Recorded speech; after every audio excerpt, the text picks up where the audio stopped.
Hello বন্ধুরা, স্বাগতম তোমাদের সবাইকে এসএসসি বাংলাতে।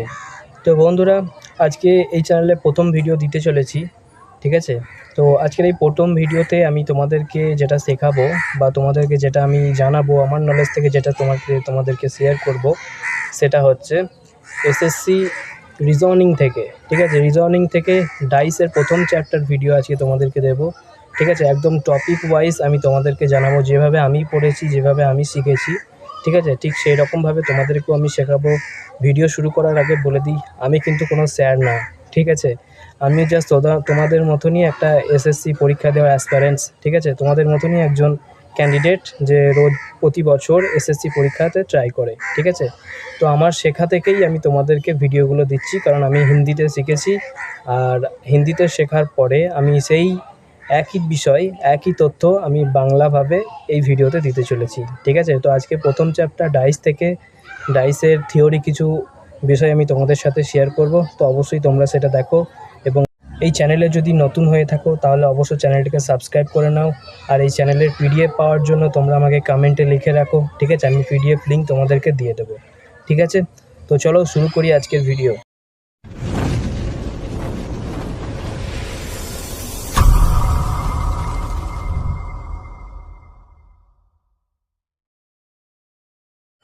তো বন্ধুরা, খুবই সহজ ভাষায় তোমাদেরকে বোঝানোর চেষ্টা করব। তোমরা প্রত্যেকটা জিনিসকে নোট ডাউন করতে পারো, এবং চাইলে এর পিডিএফ ফাইল তোমরা কমেন্টে আমাকে লেখো, আমি পিডিএফ ফাইলটাও তোমাদেরকে দিয়ে দেবো, ঠিক আছে? তো সবার প্রথম দেখো, ডাইস, যেটাকে আমরা অনেকে লুডোও বলে থাকি, ঠিক আছে? তো এটাকে বাংলায় বলে পাসা, হিন্দিতেও পাসাই বলে, ঠিক আছে? তো এখন এই ডাইস বা পাসা এই জিনিসটা কি? অ্যাকচুয়ালি ডাইস অথবা পাসা হলো ঘনক বা ঘনকীয় আকৃতির ক্ষুদ্রতম চিত্র, ঠিক আছে? ডাইসের মধ্যে 6টা পৃষ্ঠ বা দেওয়াল থাকে, যেটাকে ইংরেজিতে সারফেসও বলে, ঠিক আছে? 12টি কিনারা থাকে আর 8টি কোণ থাকে। প্রত্যেকটি দেয়াল বা সারফেস একে অপরের সাথে যুক্ত থাকে, ঠিক আছে?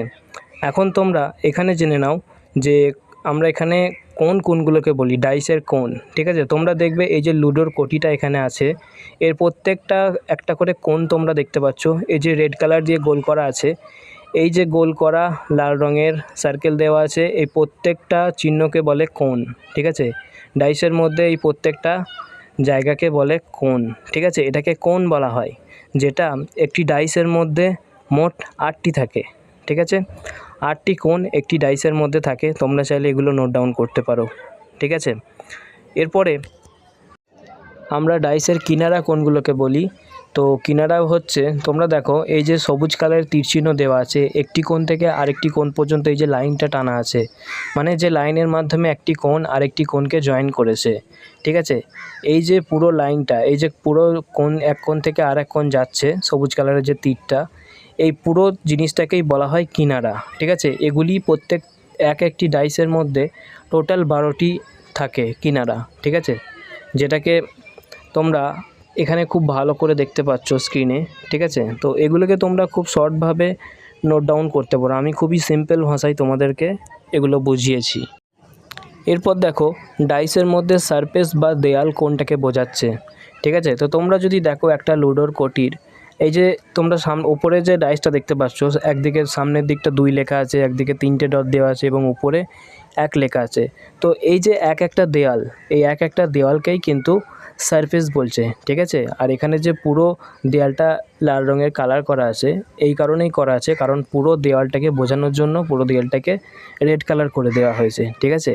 এটাকেই একটা সারফেস বলা হচ্ছে, বা একটা লুডোর সারফেস বা ডাইসের দেওয়াল যেটাকে বলা হচ্ছে, ঠিক আছে? এগুলো প্রত্যেকটি ডাইসের মধ্যে 6টা থাকে, 6টা দেওয়াল থাকে। আর একটু আগেই আমি তোমাদেরকে বললাম যে প্রত্যেকটা দেওয়াল একে অপরের সাথে যুক্ত থাকে, ঠিক আছে? তো এখন যদি দেখো, এই যে লুডো অর্থাৎ এই যে ডাইস, ওপরটা 1 নম্বর আছে, এবং দেখো ওপরের এই 1-এর বিপরীতে কী আছে আমরা জানি না, কারণ সেটা এখানে দেখাচ্ছে না। সাইডে দেখো 3 আছে, এরপরে সামনের দিকে দেখো 2 আছে, ঠিক আছে? তো ধীরে ধীরে আমি সমস্ত বিষয়গুলো তোমাদের সামনে ক্লিয়ার করব, ঠিক আছে? তো আপাতত এটুকু জেনে রাখো যে সারফেস একটি ডাইসের মধ্যে টোটাল 6টা থাকে, ঠিক আছে? তো এখন দেখো, ডাইসের মধ্যে ডট না দিয়ে আরও অনেক কিছু কিন্তু দিতে পারে, ঠিক আছে? তো যেমন মনে করো এই যে সাইডে ডাইসটা আছে, এটাতে তো ডট দেওয়া আছে, ডট দিয়ে বোঝানো আছে 1 2 3, ঠিক আছে। কিন্তু কখনো কখনো এই ডট না দিয়ে 1 2 3 4 5 6 এরকমও লিখে দিতে পারে নাম্বার হিসেবে, কখনো কখনো লেটার হিসেবেও দিয়ে দিতে পারে ABCDEF বলে, ঠিক আছে। আবার কখনো কখনো এই ধরনের সিম্বলও দিয়ে দিতে পারে @, রুপিস, ঠিক আছে, কারেন্সি চিহ্ন, তারপরে তোমার এদিকে অ্যান্ড এবং কপিরাইট চিহ্ন। এই সিম্বলগুলো দিয়েও কিন্তু ডাইসের প্রশ্ন অনেক সময় পাওয়া যায়, ঠিক আছে। তো ডাইসের যদি প্রশ্ন আসে সেক্ষেত্রে তোমরা এই যতগুলো নাম্বার হিসেবেই আসুক না কেন, নাম্বার, লেটার, সিম্বল যে মাধ্যমেই আসুক না কেন, তোমরা দেখবে 6টা অক্ষরেই থাকে, ঠিক আছে, কারণ এটা কন্ডিশনাল, 6টাই থাকবে, ঠিক আছে। তো এখন দেখো আমরা জানবো ডাইসের যে পজিশন সেটা অ্যাকচুয়ালি 2 প্রকার, ঠিক আছে। একটা হচ্ছে সিম্পল ডাইস এবং আরেকটা হচ্ছে স্ট্যান্ডার্ড ডাইস, ঠিক আছে। তো তোমরা দেখবে যদি ডাইসের মধ্যে 1 থেকে 6 পর্যন্ত নাম্বারই থাকুক, লেটারই থাকুক অথবা কোনো সিম্বলই থাকুক, যদি 6টা থাকে, ঠিক আছে, সেই ক্ষেত্রে তোমরা কিন্তু শুধুমাত্র নাম্বারের ক্ষেত্রে তোমরা সিম্পল ডাইস নাকি স্ট্যান্ডার্ড ডাইস সেটা তোমরা বুঝতে পারবে, অন্য কোনো ক্ষেত্রে কিন্তু তোমরা ধরতে পারবে না সেটা সিম্পল ডাইস নাকি স্ট্যান্ডার্ড ডাইস। মনে করো 1 2 3 4 5 6 এই নাম্বার হিসেবে তোমাদেরকে দিল, কিংবা যদি এই ডট ডট হিসেবেও তোমাদেরকে প্রশ্ন দেয়, সেক্ষেত্রে তোমরা সিম্পল ডাইস নাকি স্ট্যান্ডার্ড ডাইস সেটা ঠিক চিনে ফেলবে, ঠিক আছে। কীভাবে চিনবে সেটাও আমি বলে দিচ্ছি। কিন্তু যদি দেখা যায় ABCD হিসেবে দিচ্ছে কি কোনো সিম্বল হিসেবে দিচ্ছে, সেক্ষেত্রে কিন্তু তোমরা সিম্পল ডাইস বা স্ট্যান্ডার্ড ডাইস বুঝতে পারবে না, ঠিক আছে। তো আপাতত এখান থেকে এটুকু জেনে রাখো যে ডাইসের পজিশন 2 প্রকার, একটা সিম্পল ডাইস এবং একটা স্ট্যান্ডার্ড ডাইস, ঠিক আছে। তো সবার প্রথম সিম্পল ডাইসটা কি, আমরা এটা কিভাবে চিনব, ঠিক আছে। তো এখন এটা দেখো সংক্ষেপে যদি বলি, যখন ডাইসের মধ্যে দুটি পাশাপাশি সারফেস বা দেওয়াল যোগ করলে যোগফল 7 হয়, সেটাকে আমরা সিম্পল ডাইস বলি, ঠিক আছে। উদাহরণস্বরূপ তোমরা এই পাশে যে ছবিটি দেওয়া আছে ডাইসের, এইটা দেখো, এখানে দেখো আমরা 3টে দিক দেখতে পাচ্ছি, 3টে দেওয়াল দেখতে পাচ্ছি এই সারফেসের, এই ডাইসের একটা 3 আছে, একটা 4 আছে এবং একটা 1 আছে, ঠিক আছে। তো এখানে কি বলেছে, যখন দুটি ডাইসের পাশাপাশি দেওয়াল বা সারফেস যোগ করলে 7 হবে। তো এখানে তোমরা দেখো 4 আর 3 দুটো কিন্তু একটা পাশাপাশি দেওয়াল, ঠিক আছে। তো এই দুটো পাশাপাশি দেওয়ালের সংখ্যা যখন যোগ করলে 7 হবে, ঠিক আছে, তখনই আমরা ভাববো যে এটা হচ্ছে সিম্পল ডাইস, ঠিক আছে। যদি যোগ করলে না হয় 7, সেক্ষেত্রে কিন্তু এটা অর্থাৎ সিম্পল ডাইস নয়, ঠিক আছে। তো এখন যদি বলি যে স্ট্যান্ডার্ড ডাইস কি, তাহলে সেটা কি করে বুঝবে। তো দেখো, যখন ডাইসের বিপরীত দেওয়াল বা সারফেসের যোগফল 7 হয়, তখন আমরা সেটাকে স্ট্যান্ডার্ড ডাইস বলবো, ঠিক আছে। এটা হয়তো তোমরা বুঝতে পারলে না, আমি বুঝিয়ে দিচ্ছি। দেখো এই পাশের যে ডাইসের ছবিটা দেওয়া আছে, এটাকে একটু ভালো করে লক্ষ্য করো।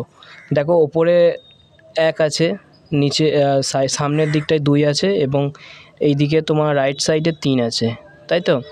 এখন দেখো এখানের কোনো দেয়ালই পাশে যোগ করলে কিন্তু এখানে 7 আসছে না, মানে এটা তো কনফার্ম যে এটা সিম্পল ডাইস নয়, ঠিক আছে। কারণ সিম্পল ডাইস হলে তোমার এখানে দুটো পাশাপাশি দেয়াল যোগ করলে 7 হতো, যেহেতু যোগ করলে 7 আসছে না, সেই জন্য এটা কিন্তু আমাদের সিম্পল ডাইস নয়। তাহলে এটা যে স্ট্যান্ডার্ড ডাইস সেটা তুমি এখন কি করে বুঝবে।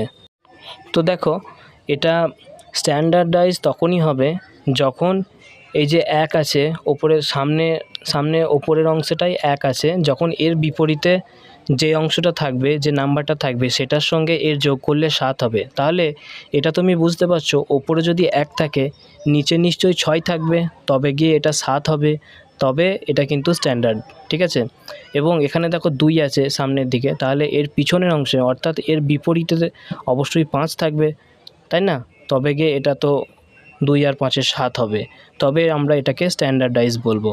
এবং এখানে যে 3 আছে, এই 3-এর বিপরীতে যদি 4 হয়, তবেই না আমরা এটাকে স্ট্যান্ডার্ড ডাইস বলবো, তাই না।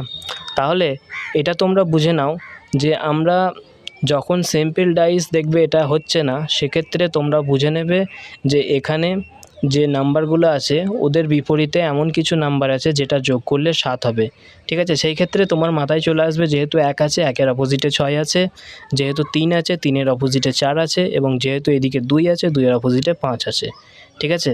তো এখান থেকে স্ট্যান্ডার্ড ডাইস শেখার একটাই ছোট্ট পয়েন্ট তোমাদেরকে বলে দিই, যে যখন একটি দেয়ালের বিপরীত অংশে যে নাম্বার থাকবে সেই দুটোকে যোগ করে যখন 7 হবে, ঠিক আছে, সেটাকে আমরা বলবো স্ট্যান্ডার্ড ডাইস।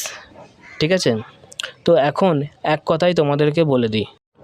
দেখো, এক কথায় যদি বলি, সিম্পল ডাইস হলো যখন একটি ডাইসের পাশাপাশি দুটি দেওয়ালকে যোগ করলে যোগফল 7 হয়, তখন সেটাকে সিম্পল ডাইস বলে। কিন্তু স্ট্যান্ডার্ড ডাইস কখন বলবে? যখন একটি দেয়াল এবং ওই দেয়ালেরই বিপরীত অংশের সংখ্যাটাকে যোগ করলে 7 হয়, তখন আমরা সেটাকে স্ট্যান্ডার্ড ডাইস বলবো। ঠিক আছে, আশা করছি তোমরা ক্লিয়ারভাবে বুঝতে পেরেছো। যদি বুঝতে অসুবিধা হয় সেক্ষেত্রে তোমরা আমাকে কমেন্টে জানাতে পারো, আমি সেক্ষেত্রে তোমাদেরকে হোয়াটসঅ্যাপ নাম্বার দেবো, হোয়াটসঅ্যাপে আমি তোমাদেরকে বুঝিয়ে দেবো। ঠিক আছে, এবং অবশ্যই এখানে বোঝানোর কিছু নাই, খুবই সংক্ষেপে তোমাদেরকে বলেছি, তোমরা একবার পড়লেই বুঝতে পারবে। ঠিক আছে, তো শর্ট ভাষায় এক কথায় তোমাদেরকে স্ট্যান্ডার্ড ডাইস এবং সিম্পল ডাইস বুঝিয়ে দিলাম। ঠিক আছে, এখন আসি এই যে ডাইস চ্যাপ্টার, এই ডাইস চ্যাপ্টার থেকে কত ধরনের প্রশ্ন আমাদের পরীক্ষায় আসতে পারে। ঠিক আছে, তো সবার প্রথমত তো দেখো, 1 নম্বর প্রশ্ন হতে পারে ফাইন্ড দ্য অপোজিট সারফেস। ঠিক আছে, অর্থাৎ একটি ডাইস দিয়ে দেবে এবং হয়তো বলে দেবে যে 3 নম্বর আছে, 3-এর বিপরীতে কোন নাম্বার আছে সেইটা বার করো। ঠিক আছে, এই ধরনের প্রশ্ন আসতে পারে। কখনো আসবে ফাইন্ড দ্য অল্টারনেট সারফেস। ঠিক আছে, কখনো বলবে যে একটির পরের ঘরে কি আছে সেইটা বের করো। কখনো বলবে যে হয়তো 3টে সারফেস দেখা যায়, তার মধ্যে হয়তো দেখা যাচ্ছে 2টো দিয়ে দিল, একটা জায়গায় জিজ্ঞাসা চিহ্ন দিয়ে দিল, দিয়ে বললো মিসিং যে এলিমেন্টটা সেটাকে বার করো।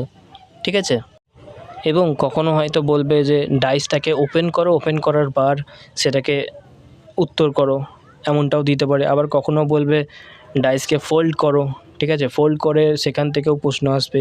আবার কখনো কন্ডিশনাল প্রশ্নও আসতে পারে, আবার কখনো ডাইসকে ঘোরানো অর্থাৎ রোটেশন টাইপের প্রশ্নও কিন্তু আসতে পারে। ঠিক আছে, তো যাই হোক, এই সমস্ত প্রশ্ন আমি পার্ট 1, 2, 3 করে তোমাদেরকে করাবো। ঠিক আছে, আজকে পার্ট 2 দিলাম, আজকে পার্ট 1 দিলাম। পরবর্তীতে আমি পার্ট 2 এর ভিডিও খুব শীঘ্রই আপলোড করব। ঠিক আছে, অবশ্যই তোমরা চ্যানেলটিকে সাবস্ক্রাইব করে নেবে। আমি আবারও তোমাদেরকে বলে দিচ্ছি যে আমি কোনো স্যার না। ঠিক আছে, জাস্ট আমি এসএসসি আড্ডা 224 একটা চ্যানেল আছে, দেখবে ওখানে যে বীরেন্দ্র স্যার আছে, ওনার কাছে আমি পড়েছি। ঠিক আছে, ওনার হিন্দি ক্লাস আমি অ্যাটেন্ড করেছি এবং আমি একটা জিনিস খেয়াল করে দেখেছি, ইউটিউবে বাংলা ভাষায় এই ধরনের কন্টেন্টের ভিডিও পাওয়া যায় না, সেই জন্য আমি তোমাদের সাথে এগুলো শেয়ার করছি। ঠিক আছে, আশা করছি বুঝতে পেরেছো। তো এই পর্যন্ত আজকের এই ভিডিওর পিডিএফ পাওয়ার জন্য তোমরা আমাকে কমেন্ট করো। ঠিক আছে, আমাকে কমেন্ট করো, তারপরই আমি এই পিডিএফের লিঙ্ক কিন্তু তোমাদের সাথে শেয়ার করব। ঠিক আছে, তো আপাতত আজকের মতো এতটুকুই।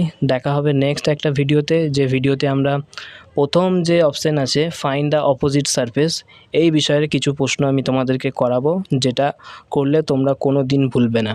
ঠিক আছে, তো যাই হোক, আজকের মতো এতটুকুই। দেখা হবে পরের ভিডিওতে। ধন্যবাদ বন্ধুরা দেখার জন্য।